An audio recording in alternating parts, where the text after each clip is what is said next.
Alors, quel match du hockey ce soir? 2 originaux 6, les Bruins, tombeurs du Canadien, net frais de sec samedi soir.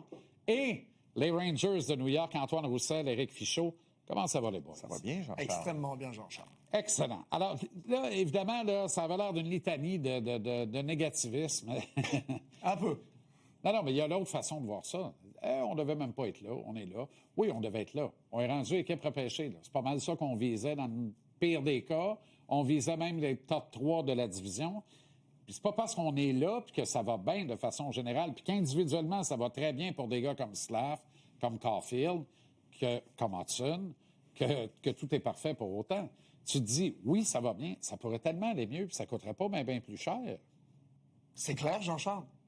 Puis, tu en as soulevé un énorme point, le désavantage numérique. Tu sais, tes deux premiers trios, ils fonctionnent, ils produisent. On s'entend-tu que le Canadien a produit de façon constante à ce niveau-là depuis le début de la saison? On sent de la 2 beaucoup moins depuis 8 matchs. Là. Il était soufflé. Non, mais peut-être, mais il reste que sur les 50 matchs, on s'entend-tu qu'on produit quand même? Oui. Il se passe quoi avec le trio, les duos ou les trios de 3 et 4? Qu'est-ce qui se passe en désavantage numérique? Ça fait pas... tu sais, ça arrive un match que tu accordes 3 buts, ça peut arriver. 2 matchs, peut-être. Mais là, ça commence à faire du chemin, tout ça. Là. Et souvent, là, ce que je me dis, là, c'est que quand tu ne marques pas de but, ce qui est sensiblement adéquat quand tu parles du 3e et 4e trio, ça arrive pas régulièrement à chaque soir. Ils contribuent pas au succès offensif du Canadien, mais ils peuvent-tu contribuer au succès défensif? Tu sais, quand ton rôle, c'est de gagner des mises en jeu, de bloquer des lancers sur le désavantage numérique, ben là, arrêtez. Si tu fais pas ça en plus. Si tu fais pas ça en plus, là, ça marche pas. Puis, tu sais, t'as 2 gars qui sont très bons là-dedans, sont reconnus pour être bons là-dedans. Et pourtant, ça fonctionne pas. Et là, ils sont pas bons dernièrement. On peut-tu regarder l'ensemble de la saison de Jake Evans et dire que c'est vraiment pas une bonne saison? Ordinaire. Parce que ça a mal commencé, il s'est blessé, il est revenu, et on regardait les séquences. Il y a 2 buts que tu donnes en désavantage numérique, c'est des mises au jeu perdues, ce qu'on appelle clean, là. Vraiment. La première, c'est Evans. L'autre, le dernier but, c'est Dano. Si on voit la séquence, une mise au jeu perdue. Là, ensuite de ça, Antoine, tu pourrais plus me dire ce qui a fait défaut. Le deuxième but qu'on voit, le premier but de Geeky, c'est Jake Evans qui est hypnotisé par la rondelle, ne regarde pas derrière lui. Alors, regardez bien. Evans, il est là, il l'a Geeky, il regarde la rondelle, bang, il perd son gars. Fait que, tu sais, je veux dire, comme Antoine l'a mentionné, si t'es pas pour produire offensivement, montre quelque chose, parce que sinon, Jean-Charles, t'as plus d'affaires là sur le désavantage numérique. Qui dit que ça doit être absolument ces 2 joueurs-là s'ils font pas le travail? Ben, c'est parce que c'est leur rôle, c'est pour ça qu'on est allé les chercher. L'avantage numérique, s'ils ne fonctionnent pas, ça se peut-tu qu'ils changent? Tu peux faire la même chose avec ton désavantage aussi. Absolument. Tu as raison. Mais est-ce que ça nous ramène pas à... Puis Antoine, tu as dit quelque chose. Tu as dit, OK, on a 2 bons trios, le top 6. On n'a pas de 3e trio, les gars. Ben, là, actuellement, dans l'échiquier, c'est comme si Philippe Danault, Brandon Gallagher et Josh Anderson étaient le 3e trio du Canadien. Ça devrait pas être ça. M'excuse, mais non. Ben, moi, c'est mon 4e trio. C'est un 4e trio. Mais il joue pas comme un 4. Ben non, mais t'as pas de 3e trio. T'as 2 4e trios. Puis si t'as 2 4e trios, à plus forte raison, il faut que tu sois irréprochable pour tuer les attaques ennemies, irréprochable en désavantage numérique. C'est pas le cas. Moi, quand je regarde Jean-Charles des 3e trios, là, par exemple, des Panthers, quand ils gagnent la Coupe Stanley, c'est le trio qui fait la différence. Tout le temps. Quand le Lightning a gagné ses Coupes Stanley, c'est pas les 2 premiers trios. Tu sais, on dit souvent que ça s'annule, ces forces-là.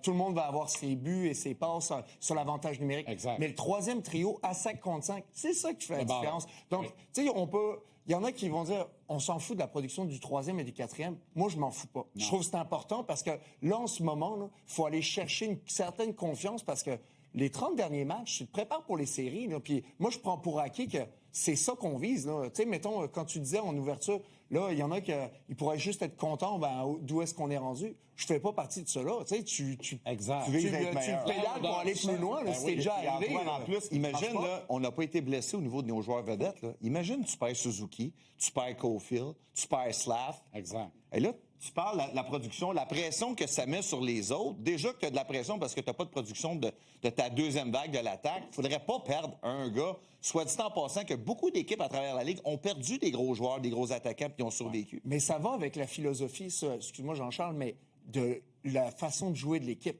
Tu sais, l'équipe en ce moment, puis regardez le début de la saison, on n'avait pas beaucoup de lancers. Il avait usé des fois 20, 22 lancés. Ouais. À la fin du match, Très opportuniste. c'est très opportuniste. Ouais. Mais la façon dont on jouait, c'est contrôle de rondelle. On tire seulement quand on a une chance de marquer. Mais ça aide pas tes gars de 3 et 4, ça. Parce que c'est des gars beaucoup plus linéaires qui vont dans l'endroit où ça fait mal, qui vont chercher des rebonds, Des tirs deuxièmes à pointe. Exact. Ouais. T'en as-tu vu beaucoup en début de saison? Et de toute façon, tu regardes le Canadien doit viser être une équipe avec 3 trios capables de marquer des buts, une ligne de 3 joueurs de centre résolument offensifs et responsables défensivement. C'est là que le Canadien doit aller. Kapanen doit être au centre d'un 3e trio, pas aujourd'hui, hier, tant qu'à moi. Parce que ça va être ça, son habitacle naturel. Ben, je pense ça va que- être ça, qu'on le veuille ou non. Là. J'adore le kid. Tu veux gagner la Coupe Stanley, va falloir que tu aies Kapanen sur la 3. Fait que ça va te prendre un Age qui vraiment est en éclosion complète au centre du 2e trio ou un autre. Ça, c'est une chose. Je regarde les Sabres, là. Quand ça marche pas un soir, le trio de, en moyenne, 6-4, 2-25, là, le 3e trio a gagné une coupe des games que les Sabres ont gagné dans le dernier mois et demi, là, parce qu'on s'interchange ça. Comme les Blues en 2019, Ouais. ça a commencé à bien aller quand on a trouvé l'équilibre sur 3 trios. On avait 3 bons joueurs de centre interchangeables qui faisaient la job, et il faut aller vers ça. Il faut élever Kapanen au rang de « je peux challenger Nick ». Si Nick est blessé, je peux y aller et on n'aura pas d'air fou. Puis même chose avec celui qui va être entre les deux dans le donut. Ça, c'est une chose. On a poussé élégamment David Savard vers la sortie. Correct, fair deal. Il aurait pris 1,5 million pour jouer ici, un match sur 2, un match sur 3. Dans une saison comme on a là, on est là à chercher un stay-at-home defenseman qui bloque des lancers, qui est un bon vétéran, qui calme tout le monde, qui en plus était le grand frère, le mononcle, le parrain, puis je pense qu'il était un peu le père de Montembeault. On le cherche, puis il fait des ronds sur le lac, au lac Beauport à Québec, puis il aide les défenseurs des remparts de Québec. Est-ce qu'on est allé un peu vite? Parce que, évidemment, si on garde David Savard, il y a un des deux de Jacky Ostruble qui n'est plus là. Ouais, c'est ça. Et David devient le 6-7, puis on développe un kid en alternance avec lui. Il ne joue pas 2 matchs en 2 soirs, mais je peux vous garantir une affaire. Il aurait calé présent dans les 5 matchs, dont 4 ont été perdus contre des adversaires directs de la division. Ben, c'est sûr que tu regardes ta ligne de centre, puis tu parlais de Buffalo. Regardez quand Josh Norris s'est blessé, regardez quand Josh Norris est revenu. Exact. Comment Buffalo s'est mis en marche. Et ça, ça vous donne l'importance d'un joueur de centre, ce que ça peut faire, ça peut avoir comme impact. Je pense que Kapanen, personne ne l'a vu venir. Je n'étais même pas convaincu qu'il aurait fait l'équipe dans le camp d'entraînement. Non seulement il a fait l'équipe, il a eu un impact rapidement. À un point, quand je pense que l'organisation s'est dit, on va peut-être pas aller chercher notre 2e joueur de centre, on va attendre, ça va bien. Mais là, tu arrives à un moment que commence à manquer de souffle. Et c'est tout à fait normal. C'est un jeune, c'est un rookie. Il n'a jamais joué autant de matchs. Il n'a jamais joué autant de matchs. Il n'a jamais eu autant de responsabilités. Il ne faut jamais oublier une chose aussi. Il joue contre les 2e et un trio aussi. Il ne joue pas contre la 3 et la 4. Fait que ça, il faut que tu le prennes en considération. Qui commence à s'essouffler, je trouve ça normal. Maintenant, genre, est-ce qu'on va être patient ou on va dire, on va chercher un vrai gars établi qui joue 2e centre? Et là, tout le monde va baisser d'un.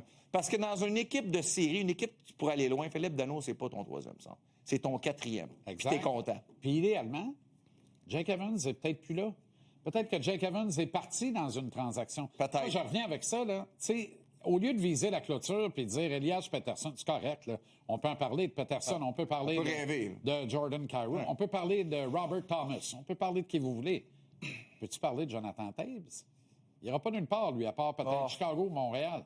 Non, mais il joue ça à 2 à Winnipeg. Mais il ne peut pas jouer. Je Je pense plus que c'est un joueur de 2e centre. OK. Je pense pas nécessairement, puis sans lui manquer aucun de respect, je pense pas que si tu veux gagner, Parfait. Alors, on met la barre plus haute? Ouais, moi, je mettrais Mais là, la barre. vous n'avez pas rebondi sur le défenseur.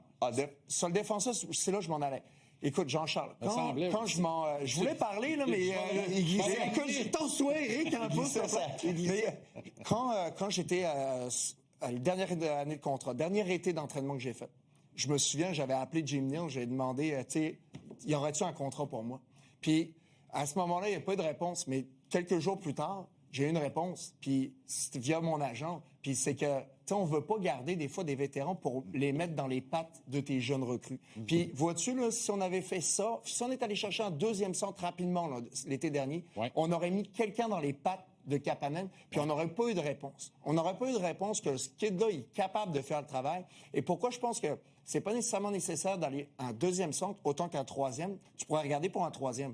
Mais au Minnesota, t'en as des joueurs de centre, là, Eric Sonek, que c'est un gars qui est très bon Il est correct offensivement, mais défensivement, il fait le travail en maudit, mais il est appuyé par des ailiers qui sont vraiment dominants. Donc, ça te permet d'avoir plus de talent sur les ailes et plus de talent sur les ailes. Ben, ils n'ont pas peut-être eu la même mentalité pour les défenseurs. C'est ça, tu sais. Non, mais c'est ça, mais on peut pas dire que Kapanen ne joue pas avec deux alliés de talent. Mais non, mais c'est ça, je te dis. Je suis d'accord avec toi. C'est pour ça que c'est pas un mauvais choix. Trop vite, c'est pas un mauvais choix en début de saison.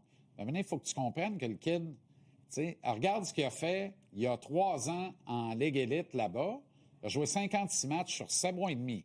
Il y a eu 12 dos à dos, je les ai tous vérifiés. La plupart, là, c'est genre Laval le samedi, Montréal le dimanche. Ouais, pas de voyage. C'est pas un dos à dos avec les douanes de Washington, puis coucher à 3h30 du matin, puis jouer le gros club des Caps le lendemain, puis que tu peux te cacher tranquillement. Tu peux pas te cacher à Washington, tu vas te faire visser et arracher la tête. C'est la meilleure ligue au monde. Faut que tu sois capable de voir venir ça. Est-ce que les dirigeants le voient ou sont juste là à dire de toute façon, tout le monde est content, tout va bien? On est nommé à vie, on gagnera la coupe dans 15 ans, il n'y a pas de stress. On est-tu capable de catcher qu'il y a un coup à jouer? Je pose la question pour vrai. Et là, je mets un stop. Je reviens avec la défense. Moi, c'est la défense. Pas sur la défensive. La défense, en réalité, c'est ce qu'Antoine vient de dire pour Kapanen. Je pense qu'on a dit la même chose pour Struble ou Jacky. Il fallait avoir des réponses. Si tu veux donner plus de responsabilités. Oui, mais eux autres, ils ne jouaient pas autant. C'est ça. Ils se sont dit une année de plus, ils vont être meilleurs, tout le monde va progresser.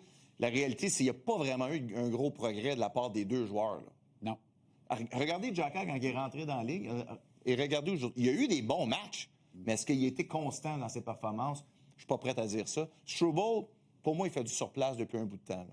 Et pourtant, il se ramasse avec Hudson. En plus. Mais en même temps, t'exposes un gars. Quand t'as pas d'affaires à une place, c'est sûr que t'exposes le gars à faire beaucoup plus d'erreurs dans ce temps-là. Il n'est pas dans la bonne chaise. Il n'y a pas d'affaires là. Ça, c'est pas de la faute de Struble. C'est la faute de l'organisation qui l'a exposé. Qui l'a mis dans une situation inconfortable. Est-ce que l'organisation a un peu de responsabilité dans le rendement des gardiens? De par la mauvaise gestion, de par comment on a agi avec oui et non. Samuel, à un moment donné, je veux dire, c'est pas comme s'il n'a pas eu la chance de se reprendre. Moi, j'étais le premier défendeur de Samuel depuis le début, depuis le fameux voyage à Calgary. Mais là, ça fait 2-3 mois de ça. Là, on est rendu ailleurs. Il était à Laval, il est revenu, il y a eu des bons matchs. Et là, actuellement, il revient dans ses mauvaises habitudes de donner un mauvais but minimum par match. Ça en fait des mauvais buts dans une saison complète. Et tu peux pas gagner des matchs une base constante. Je vais te laisser parler, Antoine, pour finir, mais rapidement, parce que j'ai un goal. Tu as passé par là. Comment tu te sens quand tu embarques dans le net et tu sais qu'au-dessus de ta tête, c'est pas des fanions de Flower, puis Gros Bill, puis Boum Boum, c'est une épée de Damoclès. Que dès que tu en donnes un mauvais, tu vas te faire lyncher. Comment tu goals? Tu goals-tu pareil? Tu goals-tu à la pointe des pieds? Es-tu capable de faire abstraction de ça? Ou tu es un peu ses talons, puis veut pas? Quand tu sais que tu n'es pas le goaler de l'organisation, comment tu peux offrir un rendement? Mais tous les gardiens qui sont devenus les goalers de l'organisation, ils ont tous eu ce sentiment-là. OK. Faut que tu passes à travers ça pour devenir le gardien de but. Parfait. Puis je pense que l'année passée, il l'avait fait, ça. Parce que quand Sam a commencé l'année, il n'y en avait pas de marge d'erreur l'année passée. C'était un, entre guillemets, nobody. La récompense qu'il y a eu au camp, c'est qu'on a refusé de le faire. Ça, c'est un autre dossier. Là, on a mal géré ça. Mais là, je te dirais, rendu au mois de janvier, tu devrais être en mesure de passer par-dessus ça. OK. J'étais un peu tanné que le projecteur soit juste sur lui, sincèrement. Là. Exact. Parce que dans le dernier match, là, tu peux regarder ça dans plein d'angles que tu veux. Si tu fais juste donner des surnoms puis prendre des mauvaises punitions, puis c'est l'équipe, là. Ben puis oui, elle dévie sur une patte, puis ça rentre, puis personne ne l'a vu, puis ça arrive, là. Mais je suis tanné que lui, ça soit vraiment le point central de la discussion. Il n'y a pas juste lui, là. Il a fait des arrêts, puis c'est quoi samedi soir? S'il n'était pas là, ça finissait 8-2. Sans farce, là. Il a fait des gros arrêts, des gros arrêts dans tout le match. Peut-être qu'à la fin, ça s'est... Oui, puis le fameux tir du revers. Hein? Gustafsson a été très mauvais sur un revers de Brad Marchand qui provenait du même endroit où Montembeault a accordé son revers. Surtout que la rondelle a dévié avant. Gustafsson est top 15 de la Ligue nationale d'instats cette année. Pourtant, il a été aussi mauvais que ça. Jean-Charles, s'il avait gagné, comme Dobèche, tu parles pas des mauvais buts. Exact. Ça Bonne soirée, bon match, les gars. Bruins, Rangers, à tantôt.